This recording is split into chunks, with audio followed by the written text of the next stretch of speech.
Hey guys, Jan here for Functional Body Unit. In today's video we give you a glimpse in our lower body warm-up and we give you 4 exercises that are effective and efficient prior to your lower body workout. So enjoy the video.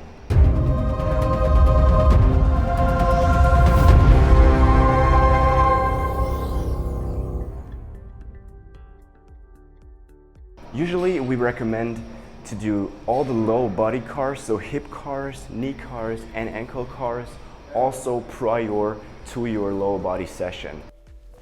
Groaners are a great way to warm up prior to a run or prior to a leg training. So let's start with the setup and execution of this drill. Get down on the floor and into a push-up position. Lift one of your legs and move your foot as close to your hand as possible or further if you have more mobility. Return to your starting position and repeat the process with the other leg. Aim for 10 to 15 reps total. Now that we all know how to do them, we can move on to the why. A dynamic warm-up exercise like this one helps to develop your mental and physical preparedness for an intense training session.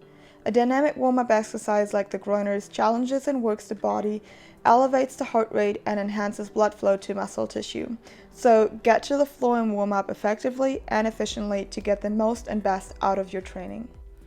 Good internal rotation is key to a lot of lower body exercises, especially when it comes to squats and squat variations.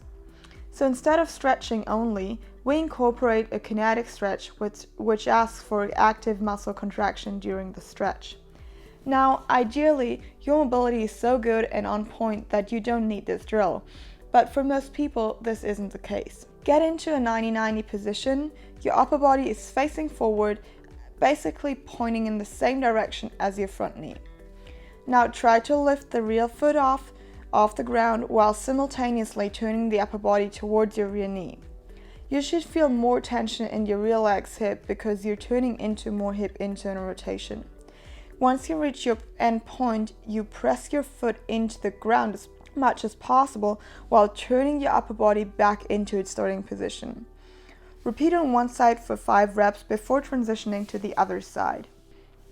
If you have good body control, you can just clench your fists together without them touching the ground. But if you're struggling with this variation, you can place your hands on the ground and do the kinetic stretch from there. This way, you can build up more tension and control the movement better. When transitioning in 90-90 to the other side, start with the rear leg's knee by lifting it off. Swipe your heel through, the toes never leave the ground. Get your knees to stay as far away from each other as possible. The now front leg touches the ground first, with the now rear leg following slow and controlled. Again, you can make this transition easier by having your hands on the ground or harder by lifting them off. On the other side, perform your hip internal rotation kinetic stretch as well. Go for 2 sets of 5 reps per leg. Explosive movements, especially prior to your lifting session, are very good for several reasons. Since you do explosive with a maximum power, you really prep your nervous system for the upcoming loads in a very effective way. While you're doing explosives, you irradiate your whole body and you're going through your current full range of motion with each specific movement. So you prep your body exactly for the scenario you will work on, like squats, deadlifts or hip thrusts. Because before you initiate a rep, you always want to engage the whole body and be as explosive as possible from the bottom up of each compound exercise. Another very beneficial effect of explosives is prepping that stretch reflex which we use in the strength training for us. We recommend doing 6 to 8 reps on each explosive for 1 or 2 sets. Next up is just a simple and easy mobilizing drill. This one is really nice prior to your session. Activate all muscles and joints involved here in your squat session, for example.